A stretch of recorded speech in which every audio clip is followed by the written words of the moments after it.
की उपस्थिति में जो प्रभु की बहुत बड़ा फजल हमारे ऊपर हुआ।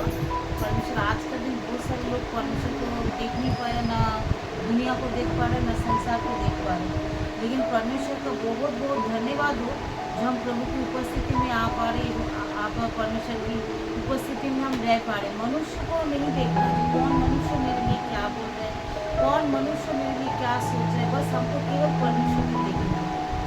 आमीन। क्योंकि मैंने कई बार ये चीज़ों को देखा, जो इंसान को देखते हुए ना प्रभु की सेवा वो कभी नहीं कर सकते।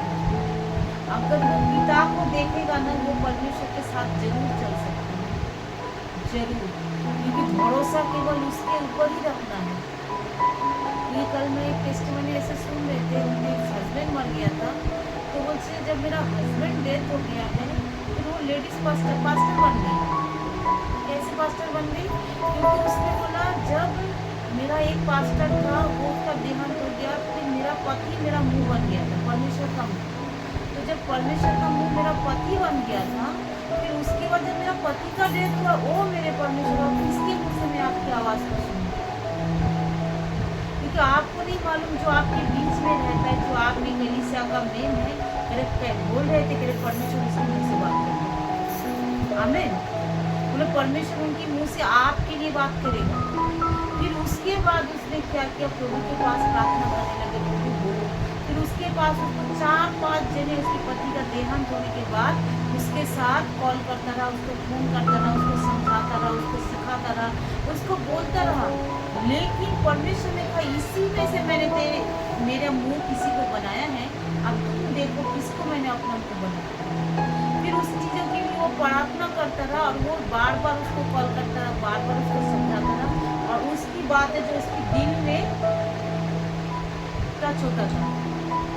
फिर उसको ये लगा कि ये मेरे लिए मुंह बन गया, इसका मुंह, परमेश्वर का मुंह, तो ये जो बोलेंगे तो मेरे लिए एकदम ब्लेसिंग। फिर उनके द्वारा वो उनके सुनने लग गया, उनके बातों में चलने लग गया। आज वो लेडीज इतना बड़ा बात कर रही है, 25 साल में आज से कर रहा है। हालेलुया।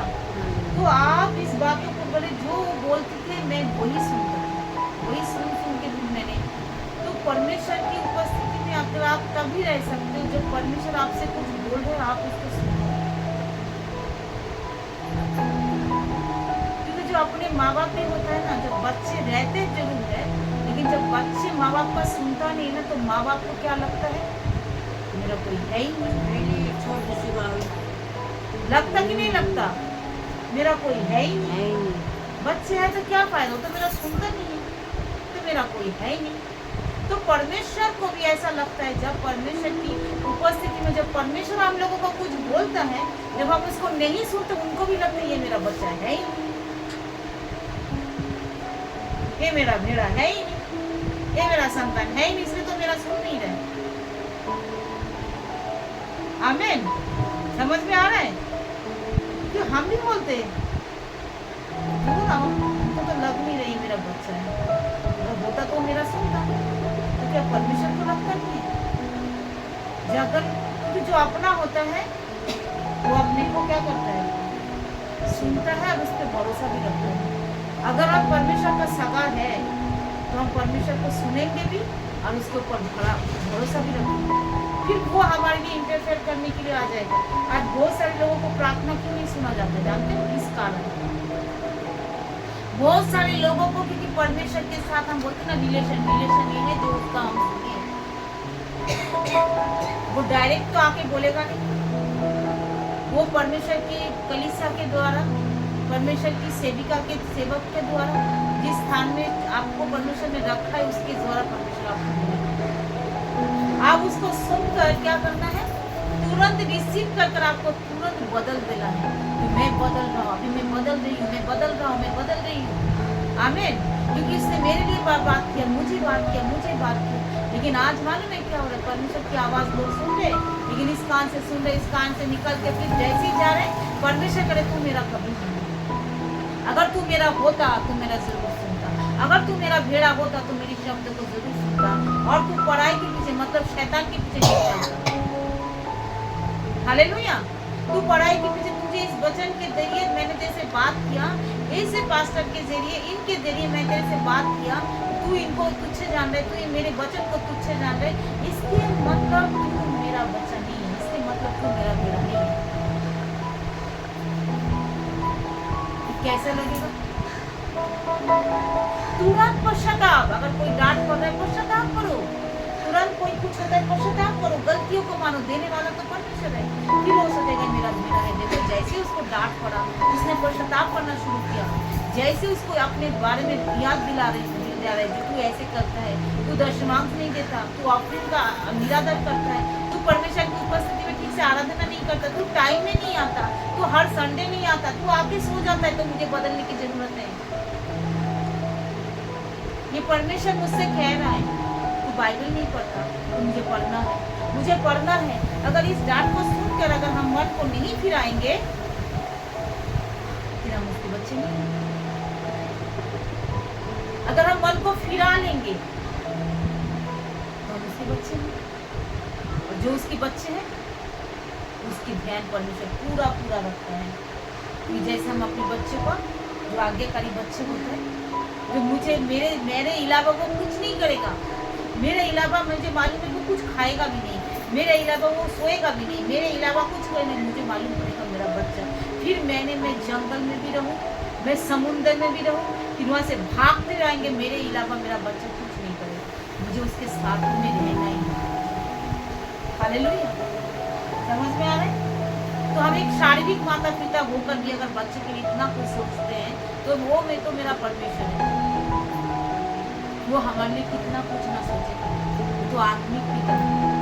तो हम उसकी शब्द को सुनकर तुरंत इसको, तुमको इस विश्वासी का इस बारे में जानना पड़ेगा। विश्वासी का कुछ टिप्स है, विश्वासी में चलने के लिए कुछ परमेश्वर की उसी आज्ञाकारिता की जरूरत है। तुरंत मन फिराओ, कल का क्या होगा, कल को मैं वही गलती फिर से करूंगी, ऐसा मत सोचो।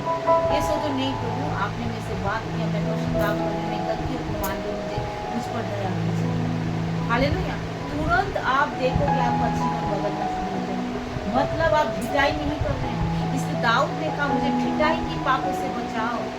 परमेश्वर बाहर नहीं देखता, परमेश्वर अंदर देखता है। मेरे प्रिय, परमेश्वर अंदर देखता है। हालेलुया। परमेश्वर गोरा नहीं देखता, काला नहीं देखता, पढ़े लिखे नहीं देखता, पैसा वाला नहीं देखता, इतना मैं मेहनत कर सकता हूँ उतना नहीं देखता। परमेश्वर अपने आप को देखता है, जो मैं कितना शक्तिशाली हूँ। मैं अगर इस मिट्टी के अंदर अपना जीवन को डाल सकता हूँ, इस बुरे मनुष्य को लेकर भी अपने उसके पूरा बदलने का क्षमता मेरे अंदर है। परमेश्वर वो अपनी क्षमता को देखता है। परमेश्वर वो उसको नहीं देखता जो तुम्हारे अंदर क्या है, तुम्हारे अंदर कौन सा शक्ति है, कौन सा पावर है, कौन सा पढ़े लिखो, कौन सा सुंदर हो, कौन सा बुद्धिमान हो। परमेश्वर खुद अपने आप को देखते हैं। जब मिट्टी को उठाकर उसके अंदर जीवन के श्वास को फूंक सकता हूँ, तो इस बुरे मनुष्य को लेकर भी मैं उसको पूरा जीवन को बदल सकता हूँ। फिर उसी मनुष्य को क्या है, बोलो समर्पण की जरूरत है।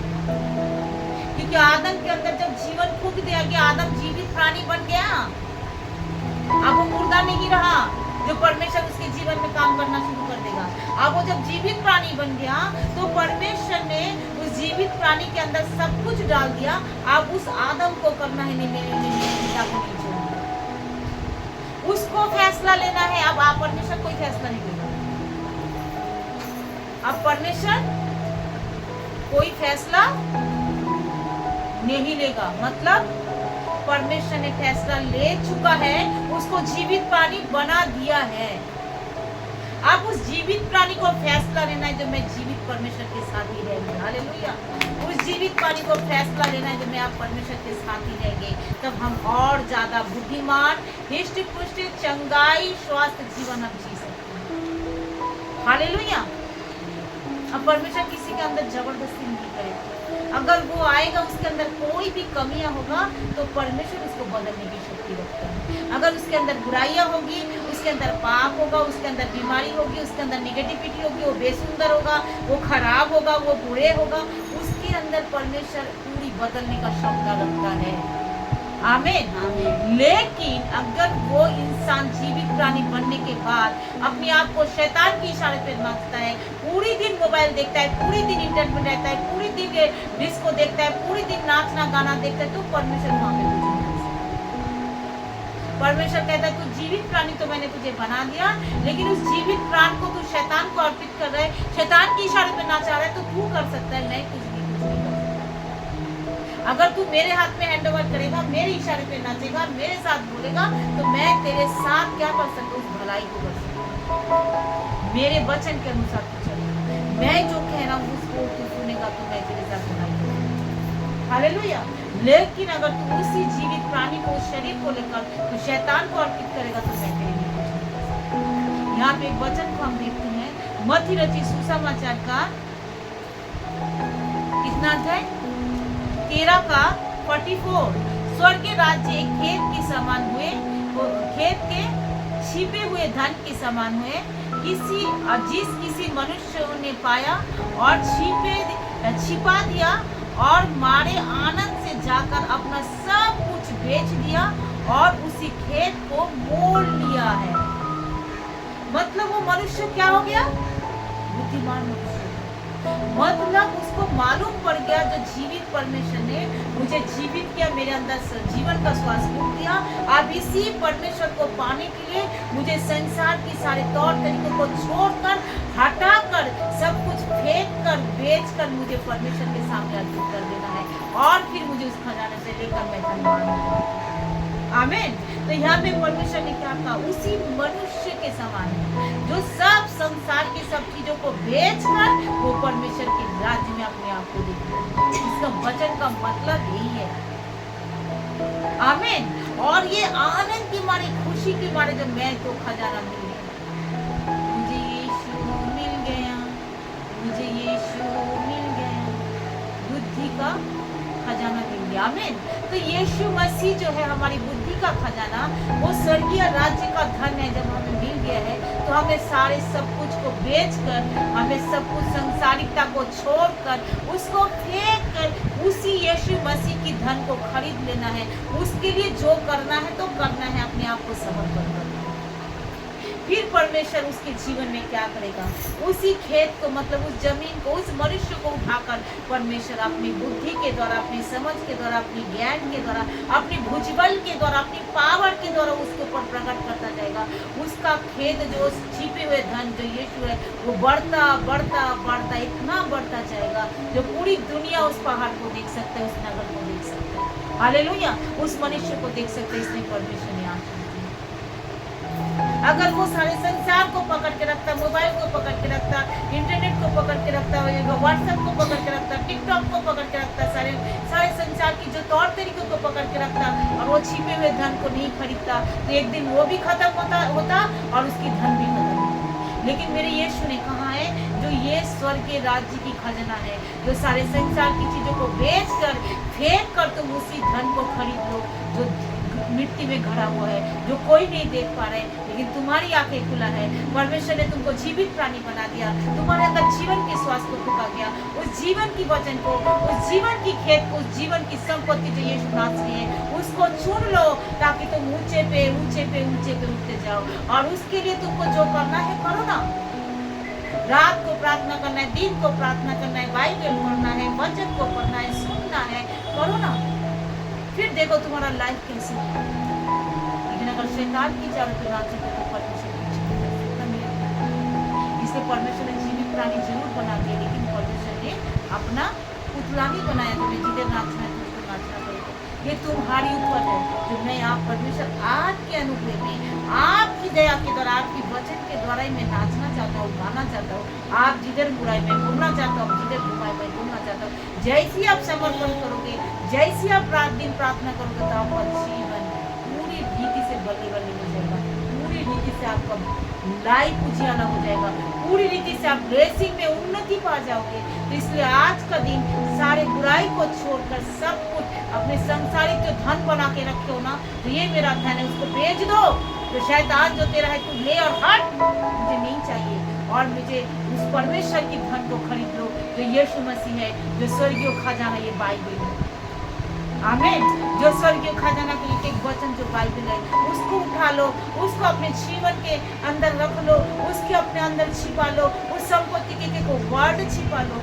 एक एक वचन हमारे लिए बहुत बड़ा फायदेमंद है। एक एक वचन हमें हर गड्ढे से, हर बीमारी से, अंधकार से, पाप से, एक एक वचन, कोटि कोटि वचन नहीं, एक ही वचन हर चीजों से परमेश्वर ने हमें छुड़ा सकता। हालेलुया।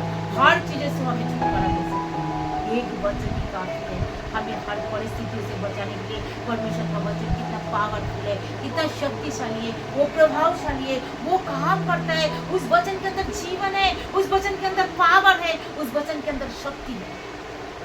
आमीन। ये सब कुछ हालेलुया एक वचन, इस वचन को समझ लो, शैतान छुड़ाने ना पाए। जो परमेश्वर का वचन इतना पावरफुल है।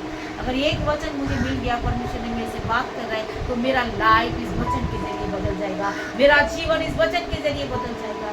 एक सिस्टर ने कह रहा था, कह रही को आपका वचन तो कहता है, उसके एक प्रेगनेंसी हुआ था, उसका टेस्टिमनी, उसके प्रेगनेंसी हो रहा था, तो प्रेगनेंसी गलत जगह पे बैठ गया और उसका प्रेगनेंसी जो है उसको एबॉर्शन करना पड़ा। उसके बाद वो दोबारा कभी बच्चे उसको नहीं हो पाए। फिर उसके बाद उसने क्या किया, वो परमेश्वर की वचन सुनते रहा, प्रार्थना करते रहा, चर्च जाते रहा। तो परमेश्वर ने उसे कहा, जो मैं तेरे लिए एक द्वार को खोल दिया है, जो कभी कोई उसको बंद नहीं कर सकता। वो सुबह उठकर उस वचन को बोलने लगा, क्योंकि आपने मेरे लिए एक द्वार को खोल दिया है जो उसको कोई बंद नहीं कर सकता। मेरे पेट की कोख खुल चुका है, मेरे पेट के अंदर जो द्वार है आप खोल दिए हैं। मेरे पेट प्रेगनेंसी होगी, मैं एक बच्चे जानूंगी, मैं उसके साथ मेरे जीवन में बड़ा ब्लेसिंग होगा। वो सुबह शाम जो ड्यूटी करता था, वो ड्यूटी ऑफिस जाती थी, बड़े मैं सुबह उठकर प्रार्थना करके ऑफिस जाने से पहले मैंने सारे डिक्लेरेशन करता था, उस वचन को अंगीकार करते थे। करे ऐसे ही करते करते करे ज्यादा दिन नहीं हो, बोले 21 दिन किया मैंने। उसके बाद 21 दिन बाद बोले कितने बार मैंने उसका टेस्ट किया, जो मैं आज शायद मां बन जाऊंगी, देखा नेगेटिव। जब भी टेस्ट करते नेगेटिव। अरे उस बार 21 दिन जैसे मैंने घोषणा करने के बाद, 21 दिन जब उस विश्वास को लेने के बाद, जैसे ही मैंने टेस्ट किया और देखा, मैंने फिर पॉजिटिव मांगे, मैं हालेलुया। और पूरी 9 महीना उसने बोलते गया, सुंदर एक बेबी परमेश्वर ने उसको दी। तो परमेश्वर एक वचन काफी उसके जीवन को बदलने के लिए। एक वचन, उस खजाना को ले लो, परमेश्वर की पवित्र वचन को ले लो, जो मिट्टी में गड़े हुए हैं। किसके लिए गड़ा हुआ है? किसके लिए गड़ा हुआ है? जो उसको देख नहीं पाता, उसके लिए वो गड़ा हुआ है। अब मैंने देख लिया, आप उस सब कुछ बेच बाच कर मैंने उसको खरीद लिया। हालेलुया। जो मुझे यही चाहिए, यही वचन चाहिए, मुझे यीशु चाहिए, मुझे वो धन चाहिए, मुझे वो संपत्ति चाहिए, मुझे यीशु चाहिए। जैसे उसने व्यक्ति ने मैंने खरीद लिया, मेरा जीवन तो बदल गया। हालेलुया। तो ऐसी विश्वास के साथ उस वचन को ले लो और उसके बाद देखो परमेश्वर ने कैसा चमत्कार। आमीन। परमेश्वर इस वचन के जरिए अगर खुदा ने आपसे बात की है, तो परमेश्वर को धन्यवाद करो और परमेश्वर की वचन को तुच्छ ना जानो, परमेश्वर की वचन को तुच्छ ना जानो, क्योंकि दुनिया आपको बचा नहीं सकता, क्योंकि परमेश्वर की एक एक वचन में इतना पावर है, एक एक वचन में इतना प्रभावशाली है, एक एक वचन इतना शक्तिशाली है। अगर उस वचन को पकड़ लो, उस स्वर्गीय खजाना को ले लो, सब कुछ बेच दो, उसके लिए कुछ भी करना है। मोबाइल नहीं देखना है, मत देखो, मोबाइल फेंकना है, फेंक दो, संसार की चीजों को फेंक दो, नष्ट कर दो, जला दो, लेकिन परमेश्वर के उस धन को खरीदो। आमीन। फिर देखो उसके बाद कैसे आपका जीवन बदल जाएगा। तो इस वचन के नाम सबको आशीष दे, सुनने वाले पे आशीष आए, प्रभु सबका जीवन इस तरीके से बदल जाए। हम आपका धन्यवाद करें, जो बात में भी सुनते उसके जीवन में वही ग्रेस, वही ब्लेसिंग पाए, यीशु के नाम से आमीन।